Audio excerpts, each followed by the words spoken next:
Well, hello everybody. My name is Jessica Miller. I've met some of you before. I am leading our nature walk today in Bellwether's Floodplain Forest. So I know that you're watching this at home on a screen. I've never done a virtual nature walk before, but anybody who's done a meditative nature walk with me before knows that I like to start with a sort of invitation and invocation for incarnation. So I would like to do that right now for you sitting at home. We sort of enter into this space both as guests and as kin, because as human beings we often have a life that feels very separate from the natural world, but we are still creatures and part of it. So what's nice to remember is that in our very bodies and in our very beings, we are a part of this forest. We are a part of the soil. We are humans from the humus. So I invite you wherever you are right now to, for a moment, and if you need to put your gaze away from the screen, that's fine, but find and focus on something that is alive, that is created by God, that has some sort of spirit. So that might be out your window, a tree, or the sky, or a houseplant, or even your pet, or even your own hands. But just for a moment, focus on something created and allow that created thing to be a portal for you into this experience of non-human nature. And take a deep breath with me.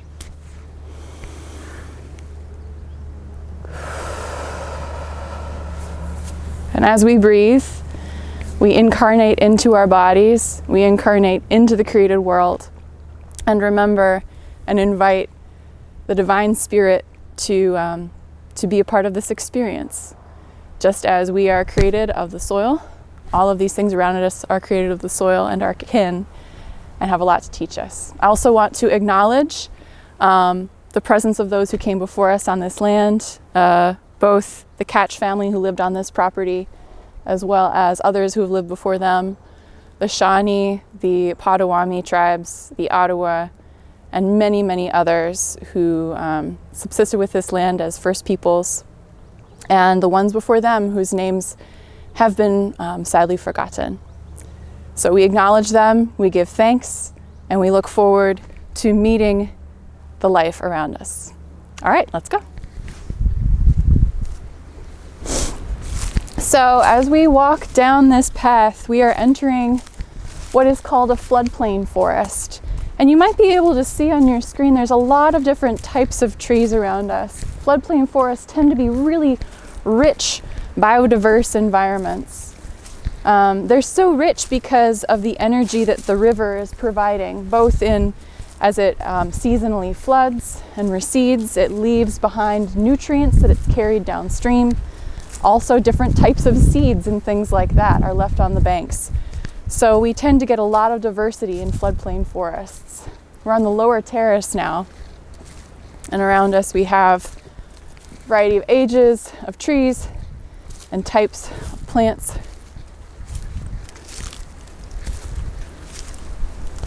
So I think that in a different part of this retreat, we've been talking a little bit about Sabbath and the rhythm of Sabbath and work and rest.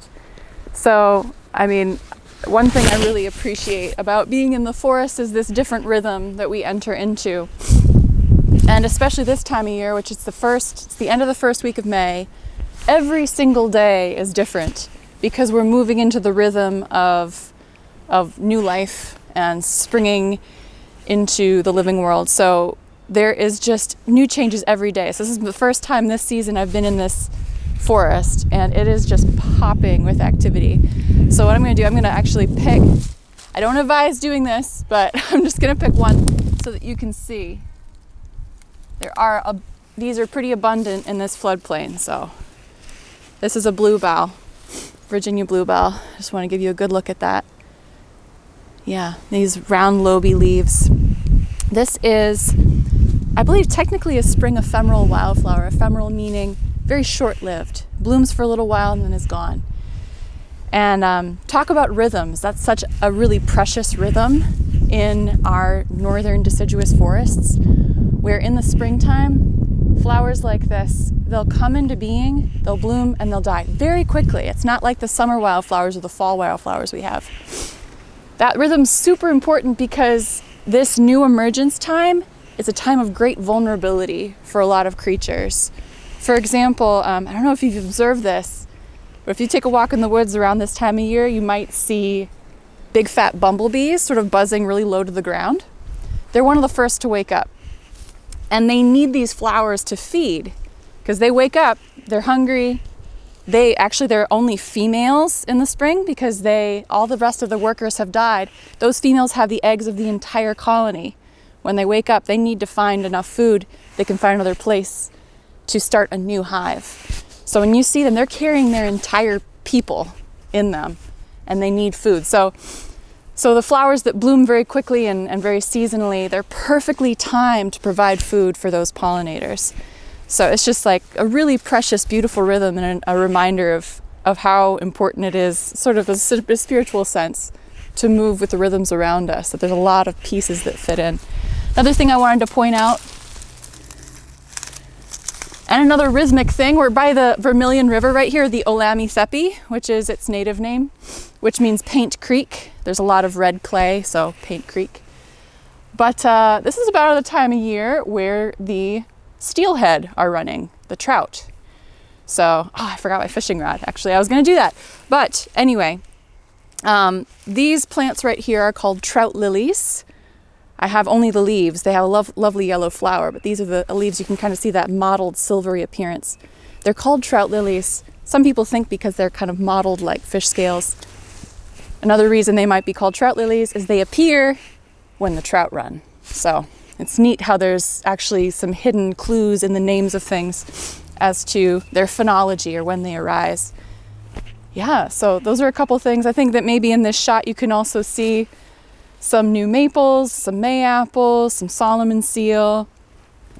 Yeah, things are really popping. Also, I wanted to mention at the end of this video, I hope you join me on the chat feature, because if you see anything in these frames that I'm not talking about, feel free to scribble down the time of the video and then ask me the question about it. It's my favorite game to play is what's that thing? So feel free. All right, we'll move a little further. Find some new stuff. Thanks. How about this? Ooh. Oh, great. Do you know what that one is? No. Oh man, I'm glad you pointed it out. Okay, this is a wonderful, wonderful plant. I get very excited about plants. This is bloodroot. It's a nice mature bloodroot. It's got a very interesting crenellated big leaf, and usually there's only just one leaf poking up out of the ground.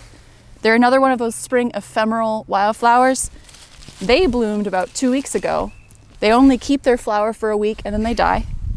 Here's the little seed pod, so it's already bloomed, been pollinated, ready to go. It is called bloodroot for good reason. I don't know if the camera can get much closer, but I want to be able to show you. I have to dig until I find it. There we go. Dig them up just a little bit. A lot of spring ephemeral wildflowers have a tuber, which is like a really thick root. So bloodroot is called bloodroot. I don't know if you can see that bright red color. So maybe you can see it. But the sap of bloodroot is actually red. And it has certain alkaloids and components in it that cause that color. It has been used as medicine in traditional medicine. It has a lot of interesting active compounds. So this is a medicinal plant. This is a precious ephemeral plant, a native wildflower. I think it's also quite symbolic. I like to think about how blood is a life force, and the meaning of blood in the Christian religion. They tend to start to come up around Easter, so it's a neat thing. Along with Trillium, there's a lot of symbolism going on. They tend to thrive in places that have been undisturbed, wild places. And I think that that's true of a lot of medicinal plants. They either fill a vacuum in disturbed places or need some sort of wilderness, some sort of, some people might call it neglect, other people might call it Sabbath hospitality, making space for the other. But oftentimes medicine arises in the natural world when we just let things be, and we're gifted by its presence. So just a little bit of my own thoughts on that. And trip myself up in this wire. There we go. More Virginia bluebell, some geranium. Oh, these are cool. Fiddleheads. These particular ones aren't edible, but there are edible fiddleheads as well. That curly shape is pretty cool. It's called a fiddlehead because you think of the top of a violin or something like that, and it's got that really cool curl at the top. I also know it as a koru, which is a Maori word, New Zealand indigenous word, meaning the symbol of new life. So ferns always start like this, and then they unfurl into leaves. This is a baby fern that's going to become a mama fern eventually. And this particular one is called a Christmas fern. Not edible, but a lot of fiddleheads are edible. Speaking of edible stuff, we should do a little foraging. I think that would be fun.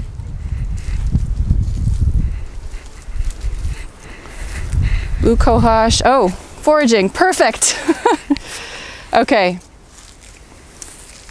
This is great. This is Spicebush. And anybody who knows me knows my love of Spicebush has no bounds.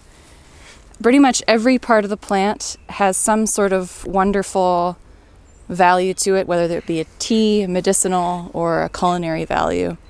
Right now, these new baby leaves are probably the most palatable and edible that they'll be. They have a light, fragrant, spicy kind of taste. They are highly medicinal. They have a bitter aftertaste because they have so much active compounds of medicine in them. When they're mature, they can be dried and used as a tea. I've heard to treat fevers or respiratory conditions. The bark itself, I don't really harvest the bark unless it's a dead branch because it harms the plant, but can be used as a substitute for cinnamon or allspice. The berries, especially in the fall, are really good as allspice if you dry them and then grind them up. So Spicebush is aptly named. It's a common floodplain species. That's a good one. Keep going. Oh yeah. Foraging wise, here's another one that I actually do encourage the destruction of. Garlic mustard is a plant probably from around modern day Italy. Brought over as a culinary garden plant. Wonderful plant. It's not its fault that it's growing out of control. It's definitely humans' fault. Aptly named, tastes like garlic, and it is in the mustard family, so that's why garlic mustard. Delicious, great for pesto, but it is invasive. Since it's not from here, it tends to take over. Fortunately, in this floodplain, it's not super invasive, but in some places, it's a bit of a bully. It can take over, only make space for itself, and the leaves actually change the chemistry of the soil when they rot and they're left on the ground. They sort of perform a chemical warfare to discourage other plants from growing. So this is garlic mustard. You can see those pointy leaves, white flowers, and then these narrow seed pods at the top. Feel free to pick anytime, wherever you see it. I'm seeing some skunk cabbage deeper into this floodplain terrace. Skunk cabbage, it's now making leaves, but earlier in the spring, they come up with a flower around the time of Easter. And I'm mentioning this, we're not able to see it, but I want to talk to you about it. That flower is really unique in that it actually maintains a certain temperature inside of it. And it's warm enough that early bugs and creatures, even frogs that emerge in the spring, can actually shelter inside on very cold nights. So it's truly a plant of great. Oh, thank you. Thanks, Daniel.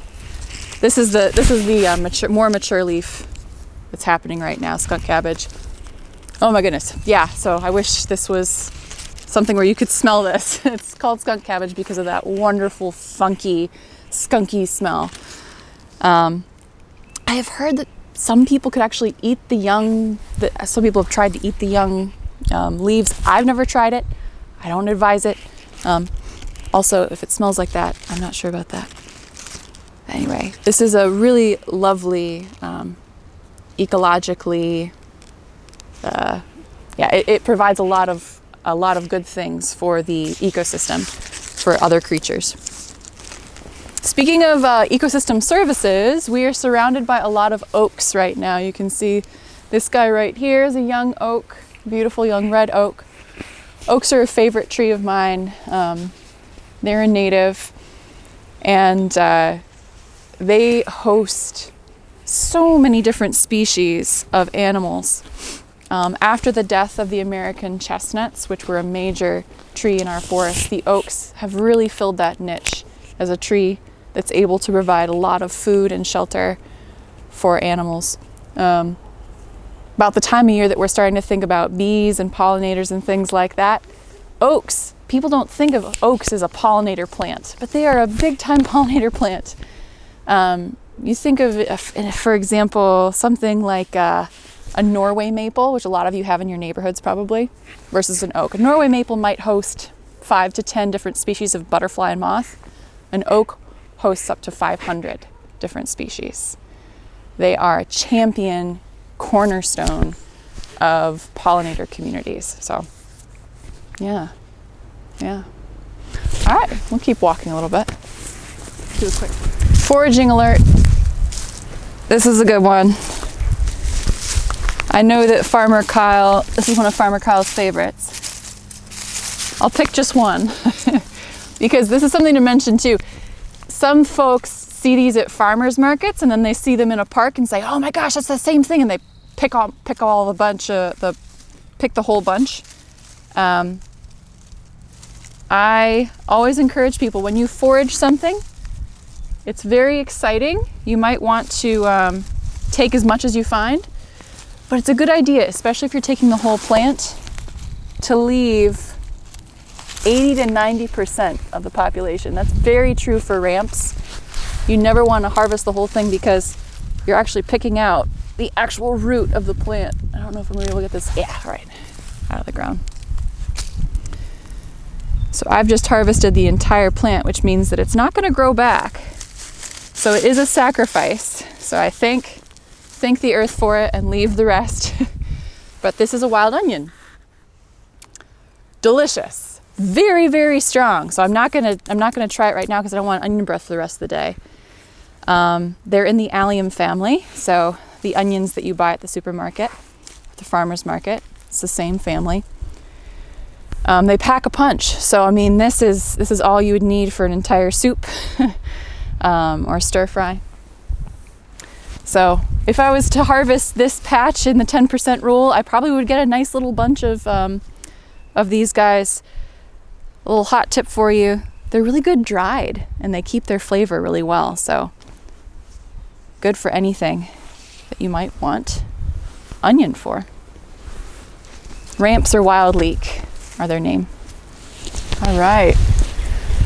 Okay, so we're still in the floodplain forest. I got all excited because this tree is one of the first to really get its leaves completely out. So while all of the maples and the oaks are still teeny tiny on the trees for the first week of May, the buckeye is fully leafed out. This is a gorgeous young buckeye. They love floodplains. Of course, it's our state tree here in Ohio, so I wanted to point it out for you. And yesterday we had a frost, so some of the leaves are a little droopy, but it's doing just fine.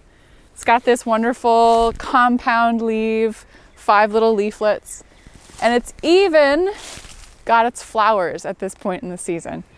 So those buckeye flowers, they're sort of yellowish. They'll turn to the buckeye nut, which we all should know about It's really cool. Nut, a good wildlife food. I also wanted to point out, sorry, Daniel's doing OHIO in the background. Little plug for Ohio State. I also wanted to make sure to point out the sycamore trees, which are a keystone species of floodplain forest. So we can't talk about floodplain forest without pointing out sycamore trees. Also one of my favorites.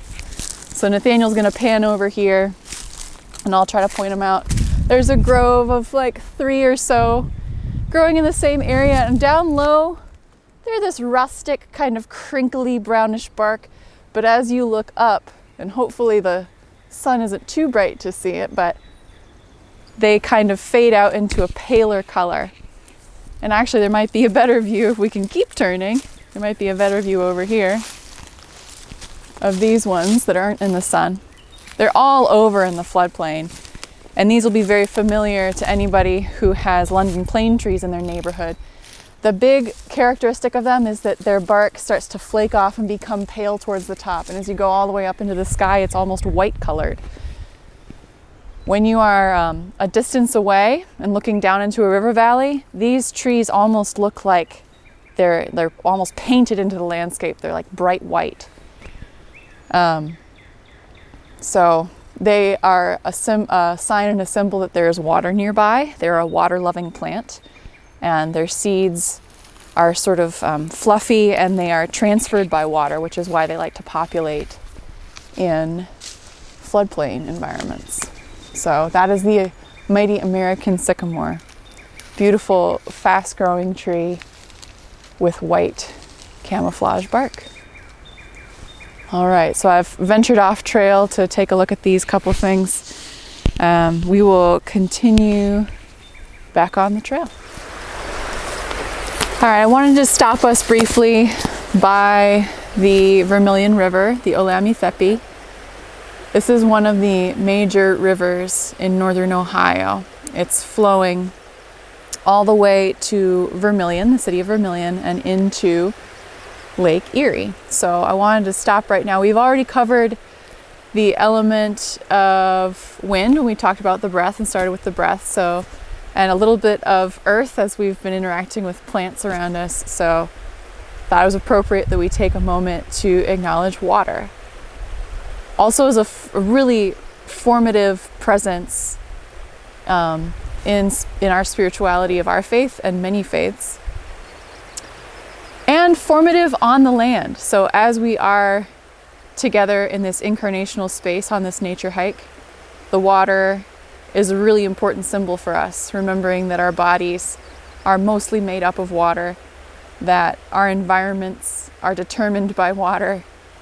Oftentimes when people say environment, they think this, they think green, but even where you're sitting right now looking at your screen is an environment. So I invite you again, as we're midway through our time together, to take an inventory of your body, give thanks for the water within it, give thanks for the water that you will drink today. And for most of you watching, for many of you watching, you may be drinking of water from the Great Lakes, specifically from Lake Erie. So wherever your water comes from, whether that be an aquifer or whether that be a river or the Great Lakes, we'll take a moment to give thanks for this life-giving and life-taking force that flows. So hopefully you can hear some of that water flowing right now. Maybe I can give you a little bit of a sample of it.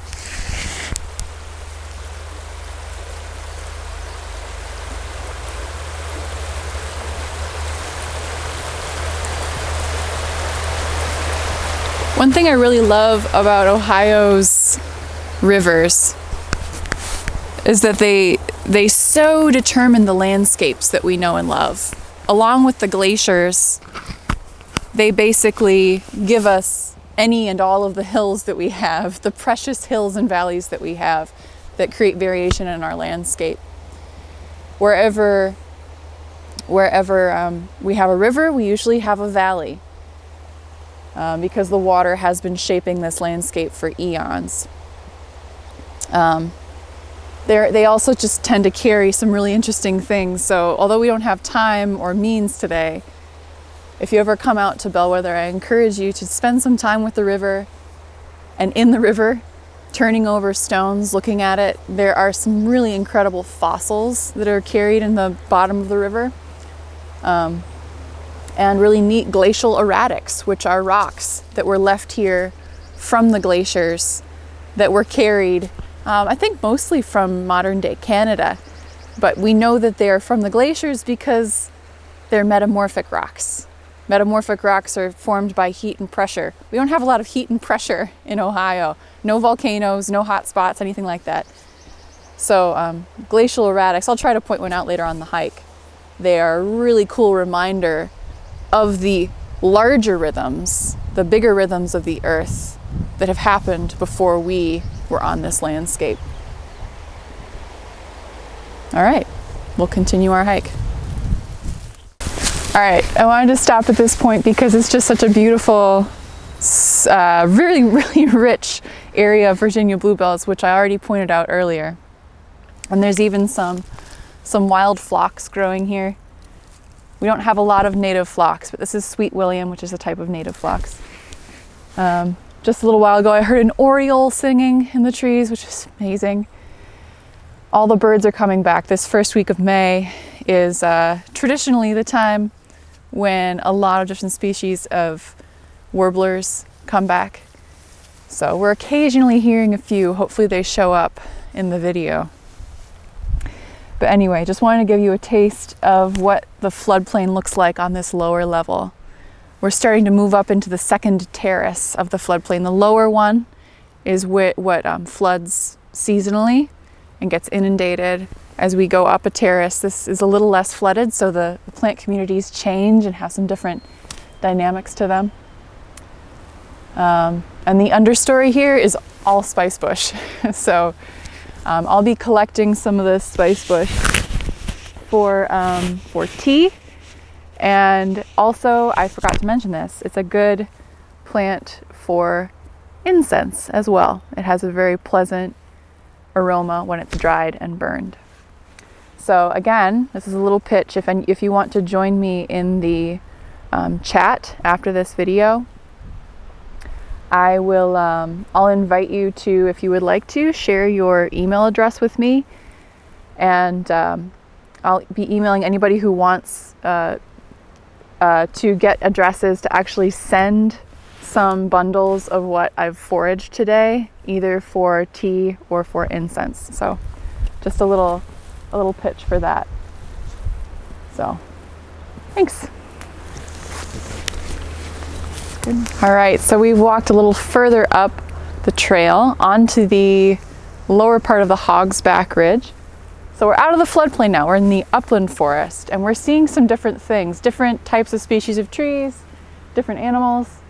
We just had, and unfortunately we can't catch everything on camera, but we just had a gorgeous bluebird fly by.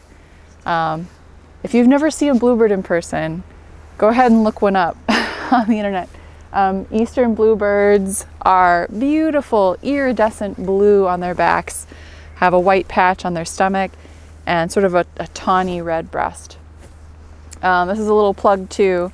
I brought a couple guides along. Obviously you can't interact with these, but as I've been naming the things that we're seeing based on their visual cues, feel free to look these up.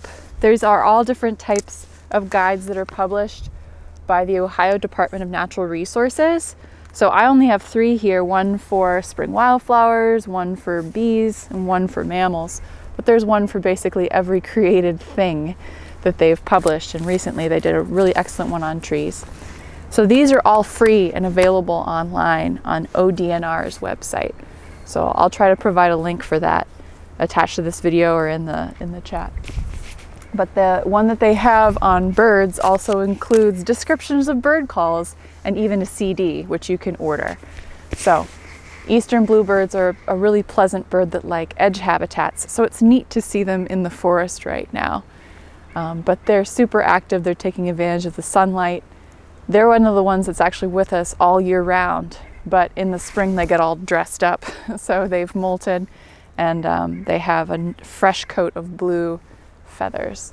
So I wanted to point out what we just saw. All right, let's keep walking in the upland forest. All right, so we are at the end of our hike. We are ending where we started. We did a complete loop around the peninsula of the floodplain forest. So we've walked through the lower floodplain forest, we walked through the upland forest, saw some good things. And I hope that this experience has been sort of a portal for you. I know that in the introduction to this retreat, Arundhati Roy's idea of the pandemic as a portal was introduced. It's a metaphor that I really appreciate. I was able to see a conversation with that author earlier this month. And I don't know about you, but I've been really trying to grasp at a metaphor for what this present moment is like. And I find the portal to be a really helpful one. One thing that Arundhati Roy offered in her discussion of her essay that I watched was that we can't help the fact that we are being swept through this portal. We don't know what's on the other side. But what we can help and what we can choose right now is what we take with us. So she was encouraging everybody to travel light, to let go of the personal and societal things that have weighed us down as we have been hiking through life. So I hope that in this time together, that this was a lightening of your burdens, that it calls to mind the essential things about life, and can better equip us to travel lightly through the portal of this present moment into whatever future moment we have. And be encouraged, because right now as a species, we're having a really rough moment, but we are not alone. We are accompanied by our kin in the natural world, who have also suffered a lot, and we can learn a lot from in their wisdom. So I wanted to close us out today from this hike with a favorite poem of mine from Saint Wendell Berry, called The Peace of Wild Things. Many of you have probably heard this poem before. I think it is particularly apt for this moment. When despair for the world grows in me, and I wake in the night at the least sound, in fear of what my life and my children's life may be, I go and lie down where the wood drake rests in his beauty on the water and the great heron feeds. I come into the peace of the wild things, who do not tax their lives with forethought of grief. I come into the presence of still water, and I feel above me the day-blind stars, waiting with their light. For a time, I rest in the grace of the world and am free. So friends, rest in the grace of the world and be free. I hope that you find some time to enjoy whatever non-human life is around you, whether that be your dog, your backyard, a patch of forest nearby, a patch of weeds in the alley next door. It is all good. It is all created. Blessings to you, and thank you.